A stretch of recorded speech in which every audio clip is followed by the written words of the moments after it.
Hi, Moxie fam. Welcome, welcome. Thanks for joining us this lovely Tuesday evening or Wednesday morning, or if your team will play whenever you're watching. Listen, welcome, y'all. This is our Live Differently conversations, and today we are talking about curiosity over judgment and the secret to a life of joy and resilience. So I'm so excited for this topic. Y'all, when I started seeing the comments come in, I was like, yay, our people are here. Hi, Moxie fam. We're so happy that you are here joining us. How are we doing? How are we doing, everybody? Good. Good. Y'all, if you do not know already, I am joined by some of the most amazing humans ever. We have our amazing founder and CEO, Sierra Friend. And then we have our amazing therapist and mental health coach, Tracy Webb. We have our amazing director of people and culture, Courtney. And I'm Darian, our digital media director. And y'all, this team is amazing. And I cannot wait to dive into this topic. But before we do that, we do this thing where we like to just do a mental health check-in and let me know on a number 1 to 10 how you are doing. And y'all let me know how you're doing in the comments as well. Yeah. I'm a soft 9. Yes. It's not like a 9 and 10, but I'm like just feeling the vibes and it's good. It's good. So I claim 9. Oh, I love that.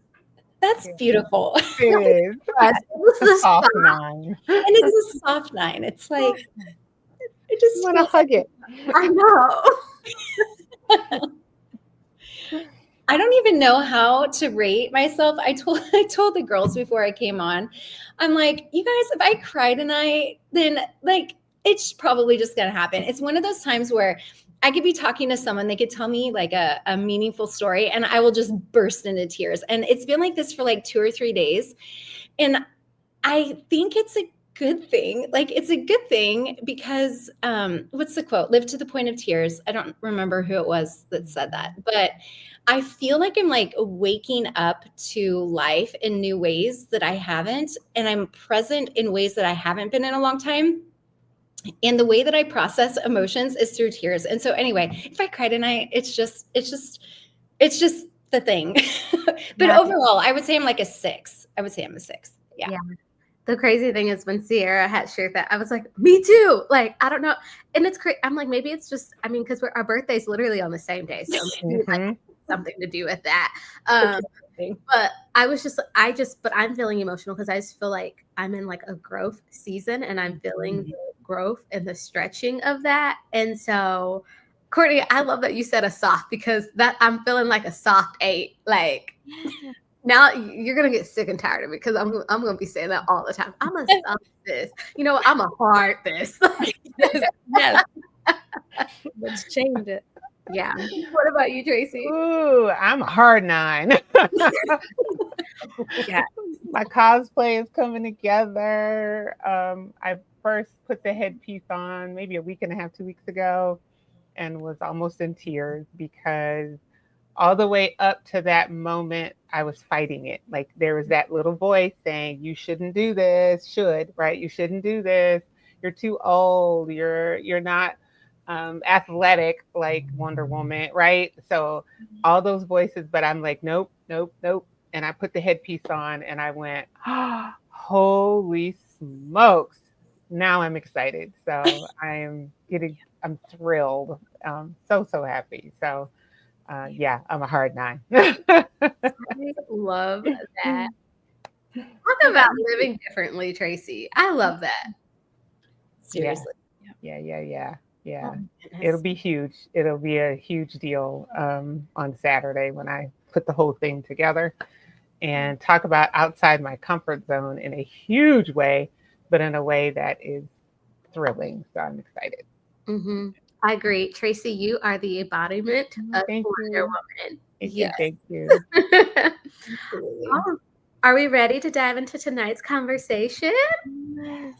All right, we're talking about something that I feel like is another core pillar and heart here at Moxie Life, leading with curiosity. But before we dive in, the first question is, when you think about a curious mindset, versus a judgmental one, what distinctions stand out to you the most? What stands out to you the most when it comes to someone who has a curious mindset versus a judgmental one? I think I immediately think growth versus fixed mindset. And it's the curiosity that keeps you're curious. You're like, there is no right, wrong, good, bad, shoulds, shouldn'ts. There's just curiosity, information. Whereas I think judgment is very fixed. It is black or white, yes or no, good or bad. That's the biggest distinction for me. Yeah. I think the difference between open and closed, right? If you're approaching something with curiosity, you're open to hearing something maybe you hadn't thought of before, or something that could shift your mindset, teach you something new, as opposed to me, judgment means you're not willing to hear something new. And that means, to me, it's closed. And so it just really is that distinction for me, open versus closed.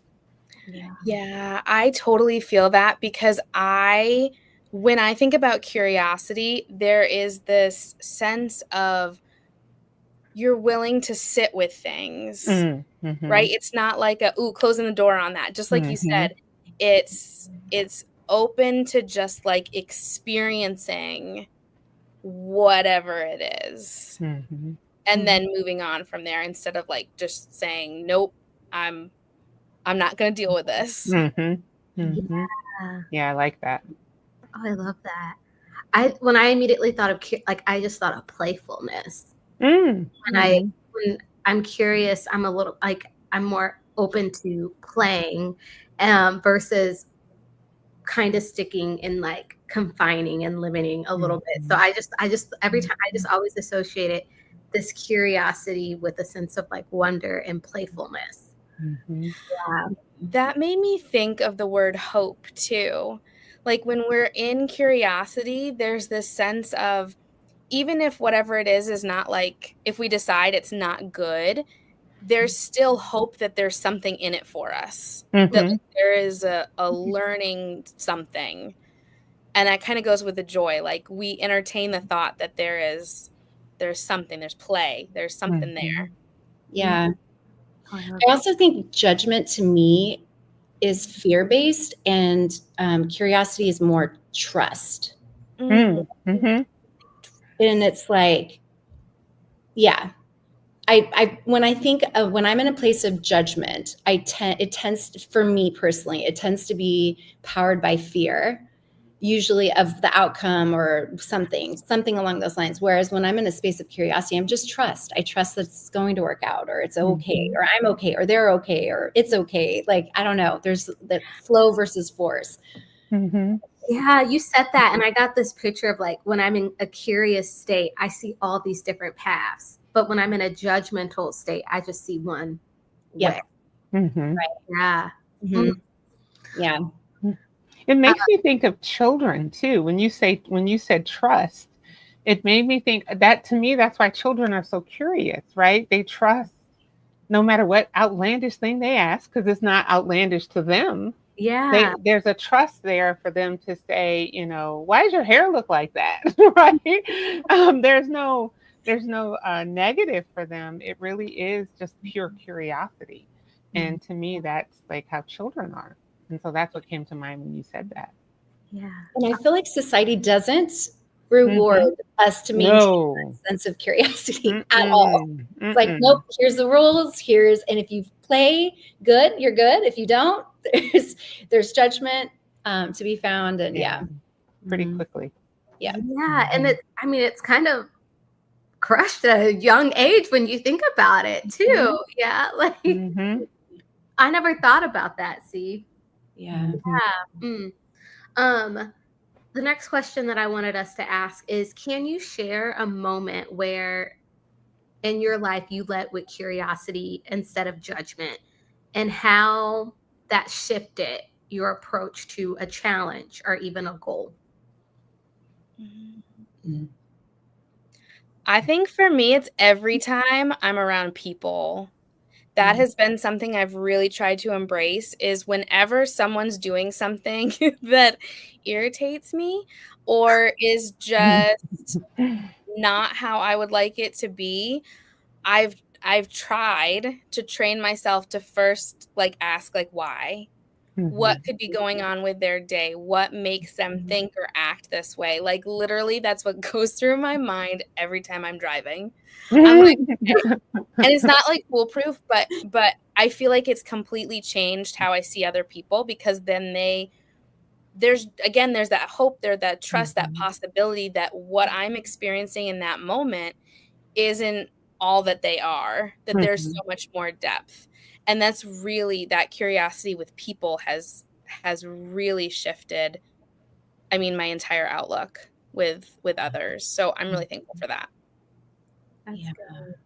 Yeah, I think for me, it was when I began to heal my own trauma, right? The trauma of things I suffered as a kid. And when I began to heal that, or allowed that to heal, and I've talked about this before, I think in one of the Q&As, that when I was willing to embrace all of me, meaning that child also, um, what came with that was I was able to embrace my curiosity again and my sense of fun and play.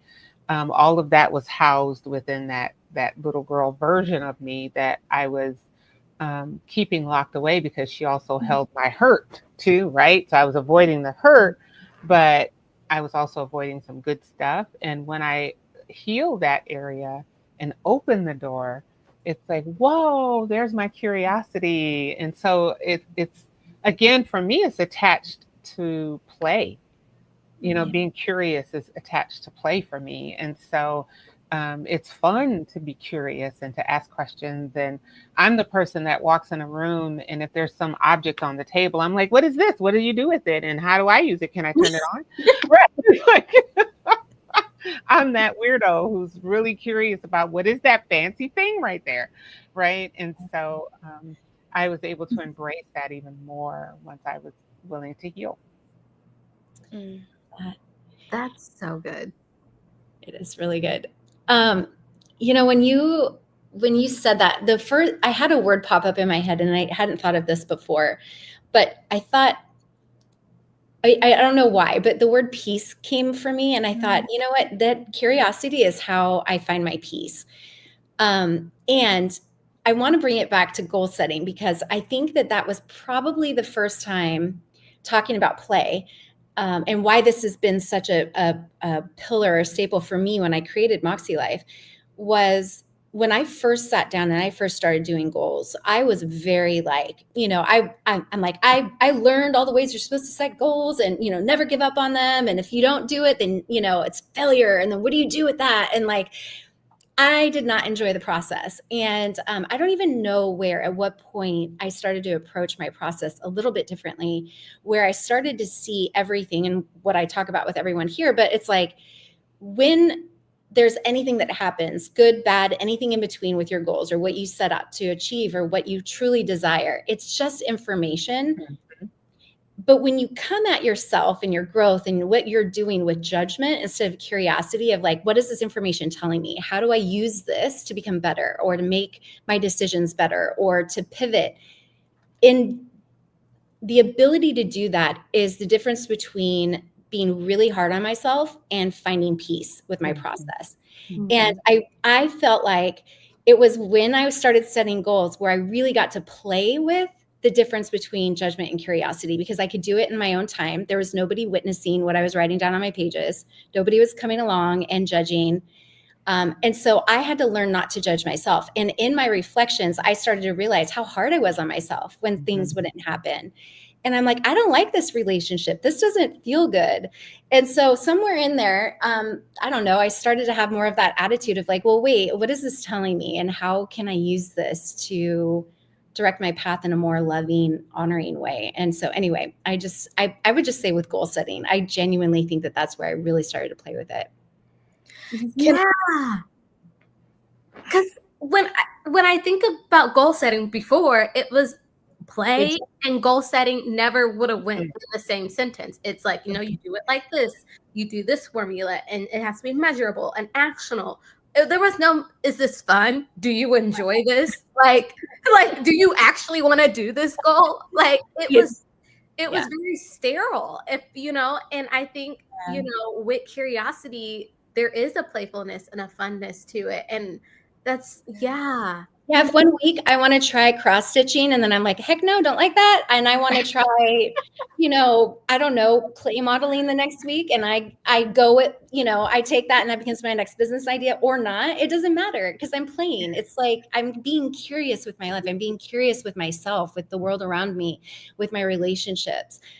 Like in that space, I find peace, and everything else with judgment, the moment judgment comes in, whether it's from me or someone else, it starts to feel really gross and icky, and I want nothing to do with it. Yeah. Oh, I love what, is this Greta? Yes. Curiosity leads to extending grace and judgment usually does not. Yes. To self or to others. Yeah. Yeah. Courtney, you're going to say something.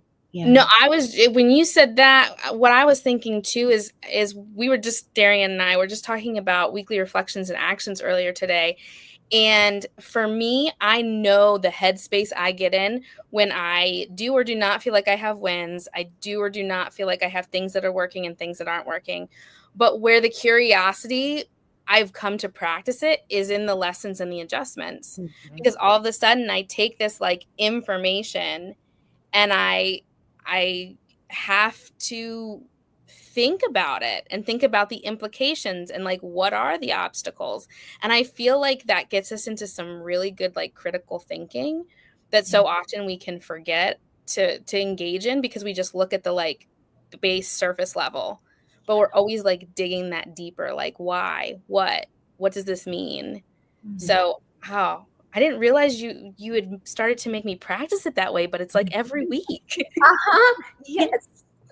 Okay, y'all, I'm going to go off script for a second and I'm going to ask a question because I'm curious. Like, I feel like the thing that has maybe, and I know I'm not the only one, that curious, like the thing that sometimes stops me from being curious, and I'm putting judgment here, and I want you each to say what you would say to me or this person who would also, it's me, who sometimes stops like curious, like, no, I can't be curious because I feel like I'm going to be fickle trying this and that, or I'm not focused if I'm trying this or that, or I knew you're say it again. Says who? That inner critic. Yeah. When, and then we're, you know, in a society where we talked about where it kind of like kills that curiosity of like, do this or follow this plan, or you got to do like, so what would you say to that person that is casting judgment on themselves because they feel like, no, I can't be curious because that makes me less focused, or I can't do this, or I can't, you know, I'm fickle. See, what I hear in there is the difference between doing and being. And so, because all of that stuff you just talked about is connected to productivity. It's connected to, I got to do so many widgets by so much time. And if I don't do that many widgets by that time, I have failed.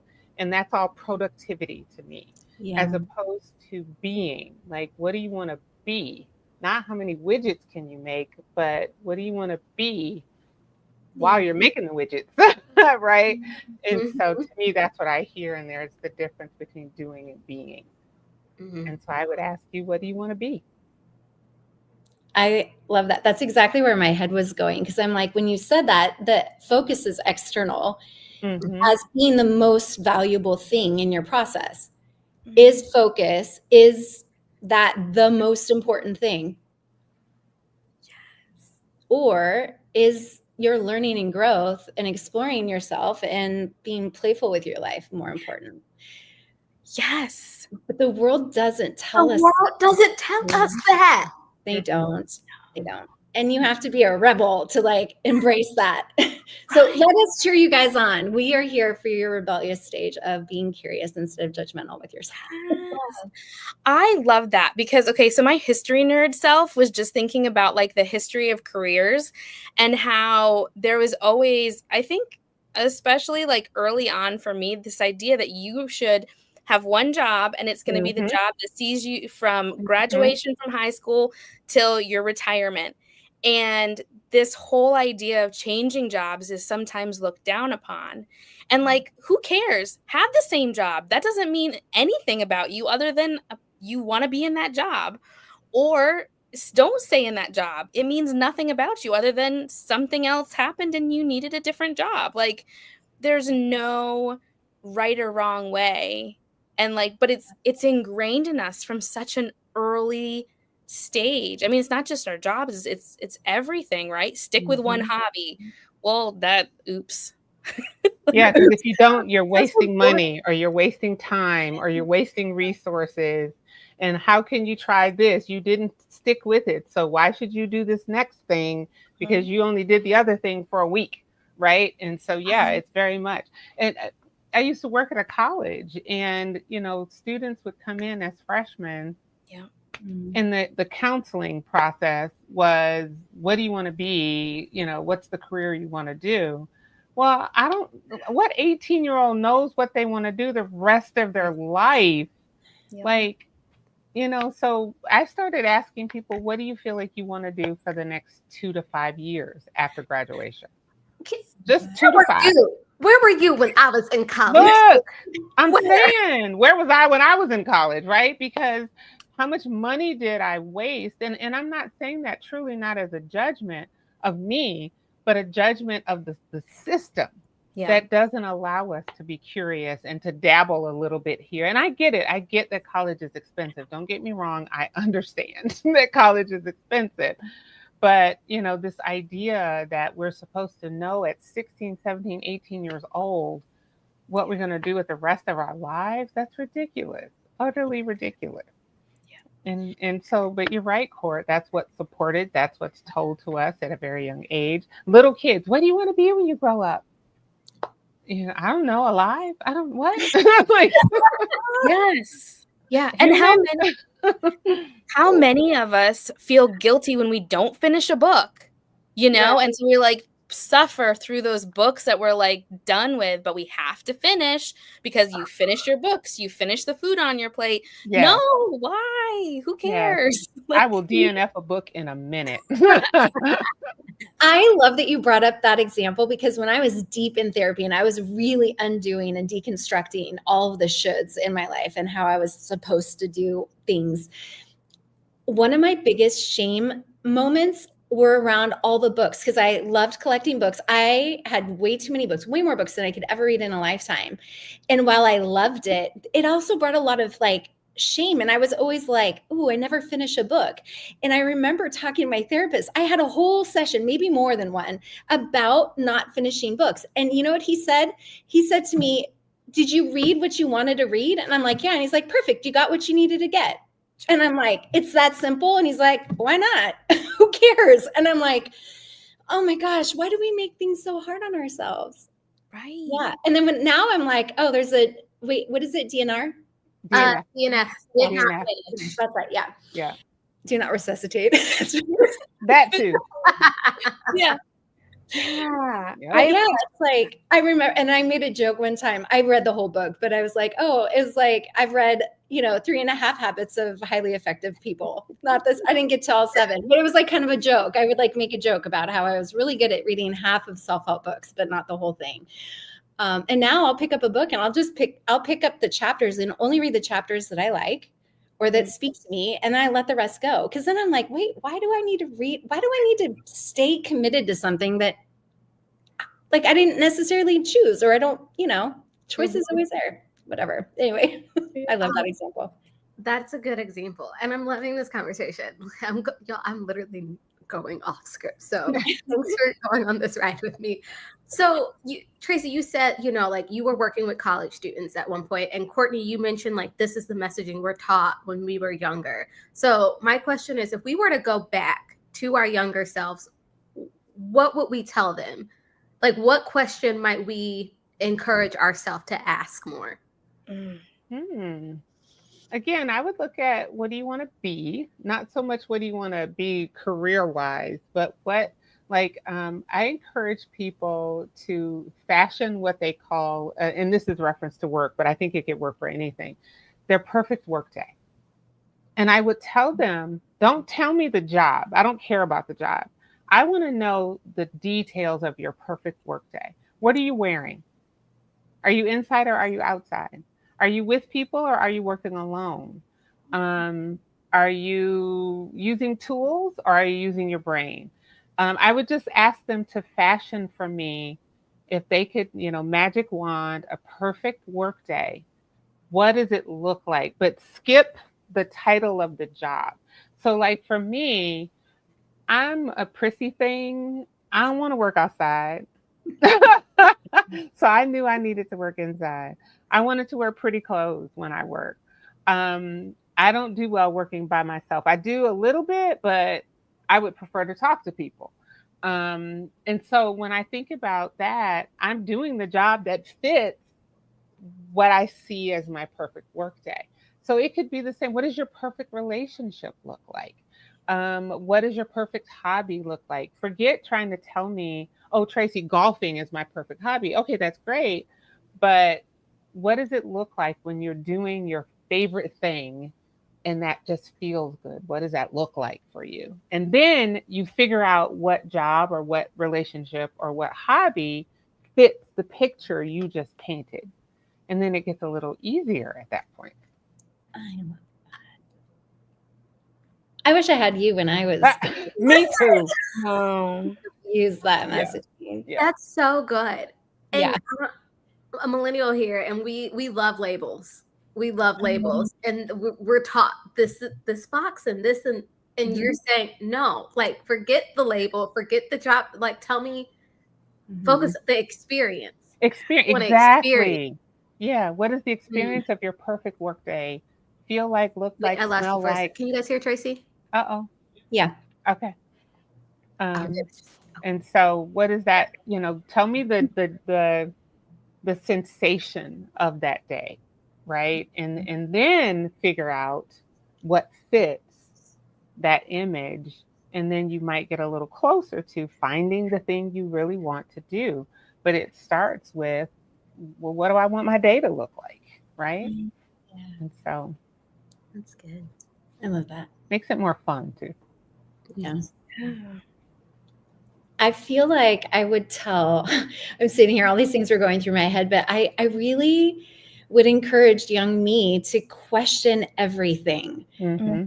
That the rules that I was playing by, I wish someone had infused in me the says who mindset. Like, before you start chasing a pathway or Mm-hmm. that label or that accomplishment or that finish line, is it yours? Is it yours? And if it's not, where did it come from? Mm-hmm. Why is it there? Is it really yours? Is it really yours to carry? Is it really yours to chase? Is it really in alignment with who you are? And freaking permission to say no, it's not. Yeah. Period. Yes, ma'am. And then curiosity. What does it look like? Who am I? What do I want? What is my finish line?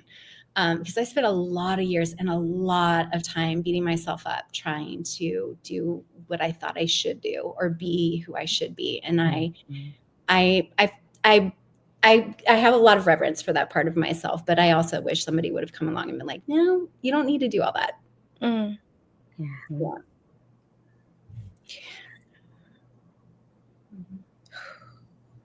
I think Courtney, are you gonna say? I'm thinking about like younger me, like just hearing you guys and being like, oh wait, what? Is this real? I think I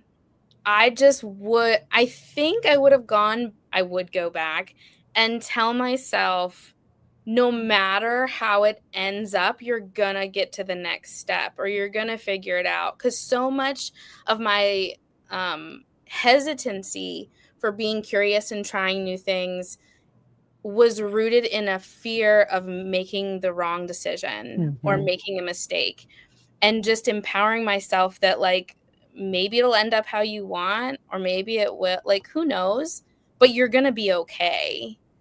Like they might be disappointed, but you're going to be okay. Mhm. You might fail, but you're going to be okay. You might decide that you want to go and like make your own paper, and you might decide in a week it's not for you, and that's okay. Like, it's just being reassured that it's okay and that I could find my way out of that Mhm. would have been, it would have saved me some time. Yeah. A lot of time. I feel like, y'all, this conversation, I feel like, is like healing a mentality that I've had over a certain area of my life, specifically the college area. Mhm. So like, I would go, like, if I'm like, okay, who would I would go back to 17-year-old Darian and be like, it's okay. Like, no, you're like, because I feel like I put so much shame on myself because Mm. I was that 17-year-old who changed their major 5 different times in college and Mhm. tried new things after college and was like, I'm going to try this. I'm going to try this. And I felt like, as y'all heard earlier, I'm not focused. I'm not da da da da da da this. I'm not this. I made so much judgment on myself. So I would go back and say, oh my goodness, you just found so many things that you do not like. And you found things that you love. Like, and the threads are gonna come together. Sierra, you talk about the tapestry. Tapestry. Mhm. Yeah. And so it's just like, I would just give her a hug and be like, you're good. Like, it's okay. Like I didn't know I was being curious. I thought, again, when I look at things from a judgmental point of view, Mhm. Mhm. Yep. I had no focus. Like, that's what I thought. No, you were being Mhm. curious, girl. Like, Yes. Yes. Yeah. Oh, can I speak to that? So I have ADHD, and a lot of times people will be like, people with ADHD have trouble paying attention. Oh no, my friend, we pay attention to everything. Everything. Like, it's the total opposite. It may appear from the outside like we're not focused, but it's that you have interest in so many different things. Like, it's an abundance of attention. And it's that same idea. You had an abundance of all these things that you were interested in, and you followed them and figured out where those paths were going. Yes. I have a little kind of a tangent. Tracy, I'm curious because as we're talking about this and we're talking about our younger selves, and after working with people for 20 years now in this conversation, and Tracy, you too, as well, and this is a big reason why, especially like in Club Moxie and the stuff that we talk about, or anytime these videos, or anytime we're talking about growth and goals, when somebody is approached or reflected back joy and excitement for their curiosity, and they have permission and freedom to explore, that's when I see people's growth go right up. Mhm. But the moment that they encounter shame or judgment, they shut down. And if Mhm. someone's in an environment where their constant messaging is, are you sure about that? Mhm. You've tried stuff before and you never finished it. That person, until they get out of that mindset, oftentimes circles around that, kind of stays stuck Mhm. until someone comes along and gives them a hand up and says, it's okay, you have permission and freedom to explore and find out who you are, and no one's going to judge you for it, and you're safe. You're safe. Mhm. You're going to be okay. But I swear, if someone is stuck, I don't have to go very far to find a voice or a message telling them that they are wrong for their curiosity. And Mhm. that is the biggest killer to people really becoming authentic and living a life that's really by their design and not by societal expectations or conditioning. And all it takes is one person. All it takes is one important voice to just constantly be in your ear, or to, in either way, or to invite you that it's okay and you're going to be fine. It's Mhm. really powerful. You get one good mentor in your life who gives you that permission and you trust them. It's like lights just skyrocket. You just go. So anyway, I'm curious if you've noticed the same thing, Tracy. Yeah. Oh, absolutely. And you said, I think the sort of the evil twin of judgment is the other word you said was shame, Yeah. right? And so when shame and judgment show up, oh man, they're going to kill anything in their path. I mean, they really are, because Always. those two, they just eat up all the good stuff, right? The creativity, the self-love, the self-care, curiosity. Those two can eat that right up because it's hard to grow and to thrive when you're in an environment of shame and judgment. And so, yeah, absolutely. And that's why sometimes, in therapy, it's why people, it becomes a safe space. And sometimes it's a safe space that they've never, ever had before. And you've heard me say, I don't take that for granted. I don't, it doesn't matter how long I do this work. I never take that for granted that in that moment, I may be demonstrating something they've never had before. Right. And so, yeah, that growth is exponential in those moments when all of a sudden there's that freedom and curiosity. And if you go to school for it, they call it unconditional positive regard. That is the academic name for it, but it means your therapist is supposed to give you positive regard.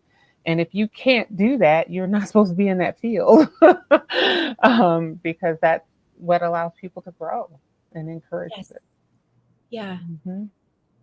And I've seen it. I've seen it in my life. I've seen it with others. All it takes is one person. Yeah. Yeah. One person. So never doubt the impact that you can have in someone's life just by holding space, that it's okay for them to explore. Yeah. Yep. Absolutely. Beautiful. That's so good. I can always tell when I've done that successfully for somebody who's never had it before, because I all but have to drag them out of my office. Yeah. Their hour is up and they haven't moved. And I'm like, oh, honey, you got to go. And then I have all these little closing behaviors I will do. And the very last one is I stand up, right? But it's beautiful though. I mean, we're chuckling because it's cute and it's funny, but it really is beautiful because all of a sudden they're relaxed and they're like, oh, this is cool, right? And so I always know, I'm like, oh, this is new for them, and it's a beautiful thing. Yeah. Well, and once you have that safety in like one area, it gives you that anchor that allows you to be curious and feel safe in other areas. So like you said, it's just like the growth just starts to like expand. Yeah. Because that's the safe place. Now I can maybe think about disrupting the waters in this other place. Like, that's so powerful. Marianne, thank you for sharing that. I think that was so beautiful. You're right. Yeah. You were the only one being honest. And the world does not celebrate honesty and truth tellers. No. So speaking of truth, we talked, y'all just said, the killer of curiosity. I know we hear how like comparison is the killer of joy. You guys talked about how judgment and shame were the killer of curiosity. So then, like, what would be the antidote to curiosity? What would be the thing that can be for someone who's like coming at this, like, this is new and I just want to be a little bit more curious in my day-to-day? How might they get started? What questions might they ask themselves to get started? Because I know we love good questions over here. For someone who's looking to get started. I have a very simple one. A single word. Why? Why? It very rarely does it not apply, but that person just cut me off. Why? And then it forces me to seek. It forces me outside of a fixed label or a judgment. It forces me to seek, to understand, or to gain knowledge, whether it's about myself, the situation. But I would say why is probably the quickest, easiest way. I was thinking something close to that. Wow, that's really crazy.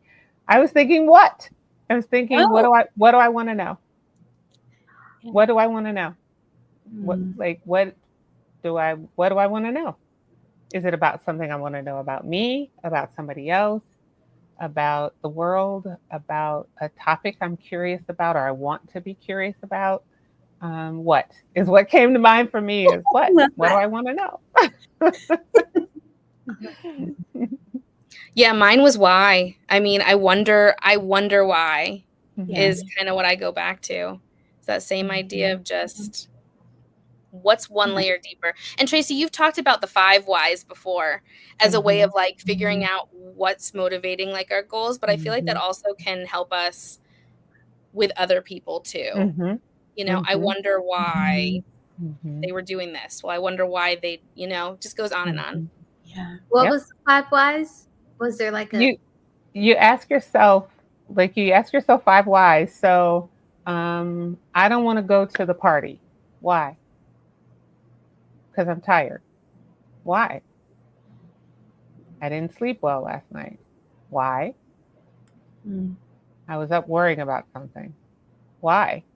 Right? And so you dig a little deeper by not just stopping at the surface answer. Okay, why don't you want to go to the party? Maybe it's because somebody's going to be there you don't want to see. Why?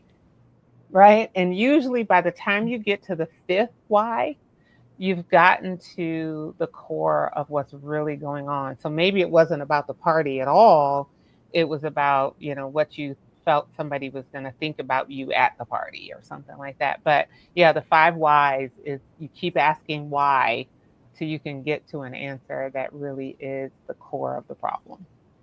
I love that. That's Mhm. good. I like that. The 5 whys. Um, my next question for us tonight is, in what ways has curiosity helped you reconnect with joy, even in the middle of hard or uncertain seasons? I'm living it right now. 100%. This might be where I cry. You guys want me to cry? This is where actually I feel better now because now I'm like, I've had such a good conversation. I'm like, I don't feel like I need to cry now. But that's where I'm at. For those of you who haven't, like, this might be the first time you've caught one of our lives, but in February, my family and I decided that with everything going on geopolitically and with the business, that I needed to expand the business in a way that would allow us to continue to do business the way that we've done before and give us a little bit more freedom and flexibility to do stuff. I'm like, well, what does that look like? And I spent months thinking, what does that look like? What does that look like? And finally, through lots of deliberation and conversations with my husband, we decided, you know what? We've always wanted to travel. We have family abroad. It's just something we've always wanted to do. So we ended up deciding to sell everything. And we are right now currently for the summer in Costa Rica. But we sold our house. We literally had an estate sale where we sold all of our belongings, except for some very core stuff that's important that will ship to us eventually, sold our cars. But I literally walked away from everything that I had built. And I was so sure about that. And I still am, by the way, I still am. No regrets. Because I was so value aligned with that decision that I'm like, no question. However, it's hard. It's hard. And even in the most value aligned decisions in life, even in the things that when you get, and Tracy talks about this all the time, even when you get what you want, even when it's good, whether it's a job promotion, the Mhm. house, the marriage, the kids, the whatever, yes, it's good. And there's also hard parts. And I'm very much in that right now. The lack of community, the language barriers, the culture changes. It's not easy to go to the grocery store here, like and have the stuff that we're used to. So it's like creature comforts, all these different things. I have been in a space of chaos for a really long time, and I keep asking myself, listen, if you're stuck or fixed with a set expectation of how anything is going to go, you're going to be disappointed. Mhm. And so I have led into this mindset of this is an adventure. And in that is my curiosity, and it has given me joy. So I look for little things. Um, I appreciate the produce stand in new ways because, I may have to stop at 3 different places to get groceries that I used to use Amazon now for that would drop them on my doorstep. And I realized, no, this feels like living to me. This is beautiful. And I got to meet new people and I got to experience new things. And I got to actually touch fruit and choose it for myself and for my family. And in that, while there's a lot that feels heavy and sad and confusing and frustrating, the joy is really it's the greatest gift.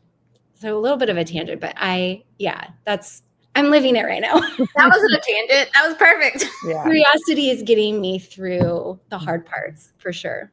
Like, looking on the beach, like when we have a beach like right down the street.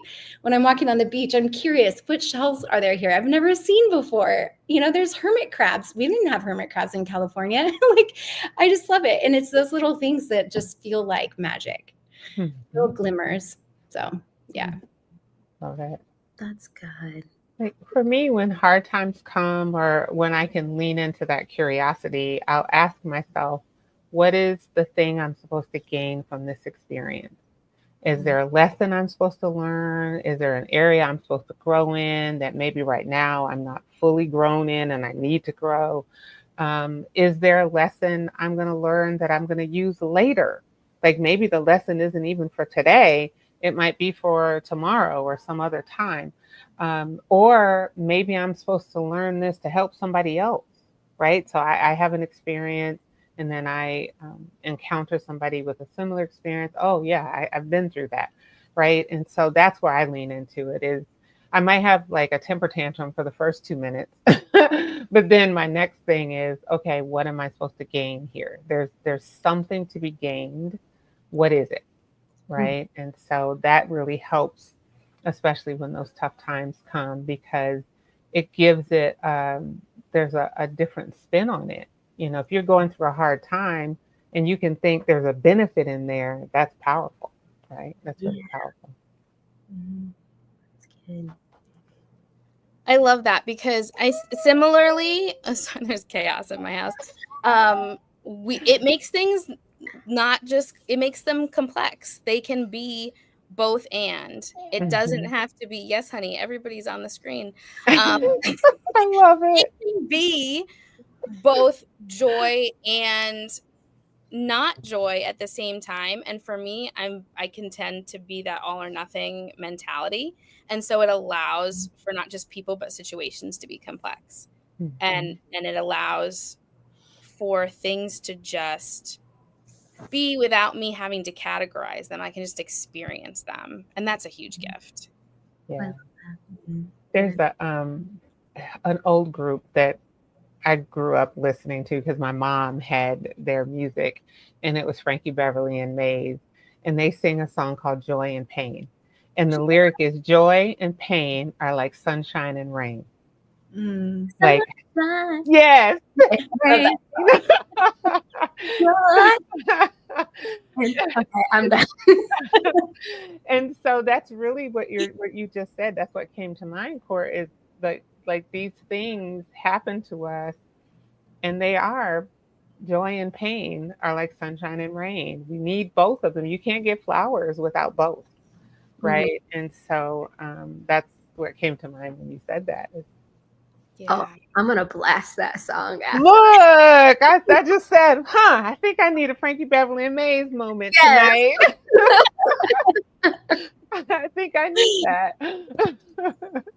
I love that. Well, our last question to round up this conversation is, how has curiosity led you to a goal that you're really proud of, that you were able to accomplish, that that I wouldn't have gotten to that or reached that or crossed that finish line or became that person if it didn't start with curiosity? I have a couple. Go. Yeah, I want to hear Courtney's because her face. Yeah, go for it. You go first. Oh, golly. Well, no, I'm just thinking about how curiosity, it allows for me so much of the lack of judgment. I feel like that is together. And honestly, I was, again, just talking to Darian today about how my experience in gosh, this is like summarizing everything we've said. My experience with Club Moxie 1.0 was something that I felt kind of very, I judged myself a lot. And so things that other people now may celebrate, I thought I was too much. And I remember being in our community thinking, Courtney, you need to tone it down. Like, you're commenting on everybody's post, what's going on? And having people who believe in me say, no, this is awesome, gave me permission to be curious about, like, oh, but why? And to kind of get to know myself. And so I would say that, like, curiosity and the lack of judgment in my own personal growth has led me to celebrate myself. And that's kind of been probably the biggest, oh, wham, bam, thank you, ma'am, that's like led me forward into like all my other goals. I could not achieve my other goals without being myself. And so curiosity into myself has really kind of been what propelled me there. I love it. And I'm so glad you did, because that's when I was like, well, who is this girl? Yes. She's amazing. So I love her. She's so good. Like, and now look at, like, now we get to be blessed by her amazingness all the time. It's so wild though, because again, like, I was not curious at all. I was like, I had decided who I was and put myself in that pigeonhole, but then just opening that up to like, oh, maybe there are other perceptions of me other than what apparently I am judging myself as. It really does. But again, it goes back to what you were saying. I just like can't get enough of it. Like the impact that encouraging one person, like you just need one person to encourage you and you can take off. Mm-hmm. Oh my gosh. And it could be just one person who like kills that flame too, which is the delicate dance. So we need to be louder than those people. Yes. Absolutely. Yeah. Absolutely. Yes. You know, I'm going to piggyback on what Court said, because I was thinking about it and I'm like, you know, I'm sorry, you guys, I have to bring it back to our planners and like goal setting. I mean, this is it. Like, this is the thing. And I come down to it, like, where I've been doing this long enough now that I literally feel like I go through life now and I'm just like, what do I want? What am I working towards? What do I want? And I just trust. And so I'm just constantly in that space. And I don't care what anyone thinks or says about it. I didn't consult you. Unless I did, don't give me your opinion. It doesn't matter. I'm on my own path. I'm curious in my own way, but it's become such a default that I just literally, I'm like, it's my life now. Mm-hmm. I couldn't imagine not loving myself through curiosity of what the world has to offer and how I'm going to be open to receiving it, whatever that looks like. I don't know. I know that's a stupid answer, but like, I just No. your reflections, guys, your weekly reflections will get you into that mindset. I'm telling you right now. Yeah. Yeah. See, and again, I was thinking the word open, because you know, said open to what the world has for you, because curiosity at the very beginning, I said to me that's the difference between open and closed. And so I think that's what it is for me too, is being open to stepping into spaces I might not have stepped in before. One of my goals for this year was to say yes more to things that make me nervous, right? And so for in work and learning, that was saying yes when somebody asked me to do a presentation. Because a lot of times unless it was immediately direct to work or related to work, I would be like, if it wasn't that easy, right? So this time I said, no, I'm going to step out and I'm going to say yes to some areas. And right now, just yesterday, I found out that my assistant director and we submitted a proposal for a national police psychologist organization. They accepted our proposal, and I will be presenting I think it's in late September in California, because they accepted our proposal. Yes. That's awesome. Someone else asked me today is Tuesday, on Friday, another coworker in a different department is going to Florida to do a presentation, and they want a panel. and they want a mental health professional. And this is like the DNA, a National Association of Human Identification or something like that. And she said, they want a mental health professional, Tracy, and I want you to go. So I'll be in Florida in October, I think it is. And it was because of I was willing to say, okay, I'm open to stepping outside my comfort zone and presenting and doing things on a scale I never could imagine I would do. And now, I've presented for Experian. I did in the fall, this past fall for Experian. And so, yeah, I'm like, I don't know anything about DNA, but I know about mental health, right? And so that has propelled me forward. And so I'm really excited. I'm probably going to want to throw up at some point when I really think about it, but I'm still going to do it anyway. I'm so proud of you. Oh, congrats. Thank you. I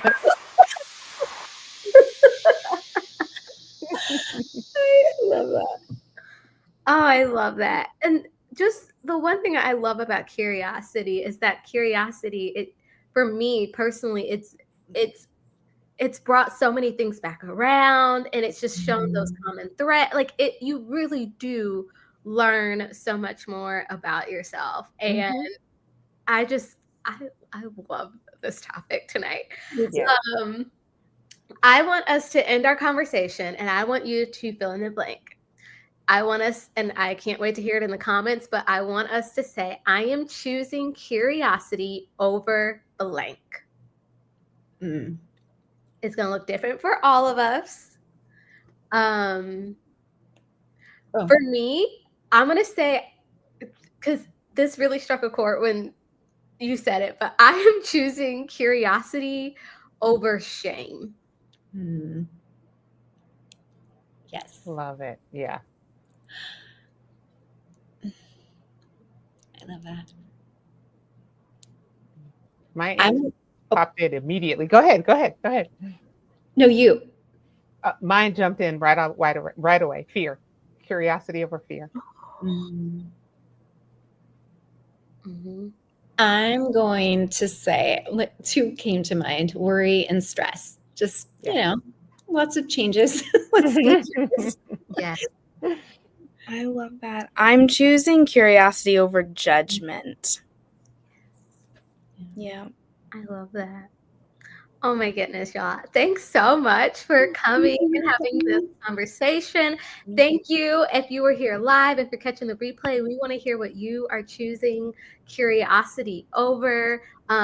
People joining us here tonight, they chose curiosity over pain, over comparison, over fear of failure, over fear. Yes. But y'all, thank you so much for joining us here tonight. We will see you next month for another Live Differently conversation. But thank y'all so much for joining us. Guys. Bye. Bye.